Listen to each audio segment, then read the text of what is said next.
Hello दोस्तों, बहुत स्वागत है हमारे YouTube चैनल पर। हमेशा से अपने अजीबोगरीब कारनामों के लिए जाने जाने वाली बिहार पुलिस की एक बार फिर किरकिरी हो गई।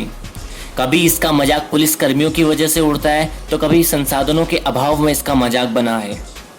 अब एक बार फिर बिहार पुलिस का ऐसा मजाक बना कि मुख्यमंत्री नीतीश कुमार को तक शर्मसार होना पड़ा। दरअसल पूर्व मुख्यमंत्री डॉक्टर जगन्नाथ मिश्र के अंतिम संस्कार के दौरान सलामी के लिए उठी 22 राइफलों में से एक से भी गोली नहीं चली। बता दें कि डॉक्टर जगन्नाथ मिश्र का अंतिम संस्कार बुधवार को उनके पैतृक गांव बलुआ सुपौल में किया गया, जिसमें बिहार के मुख्यमंत्री नीतीश कुमार और उप मुख्यमंत्री सुशील मोदी भी उपस्थित थे। उनका अंतिम संस्कार राजकीय सम्मान के साथ किया जा रहा था। राजकीय सम्मान के दौरान पुलिस की 22 राइफल सलामी देने के लिए उठी, लेकिन आपको जानकर हैरानी होगी कि 22 के 22 राइफलों में से गोली नहीं चली। मुख्यमंत्री के सामने पुलिस की स्थिति की पोल खुलते ही आला अधिकारी अगल बगल झांकने लगे। अब ये देखना दिलचस्प होगा कि इस मामले में क्या कार्रवाई होती है।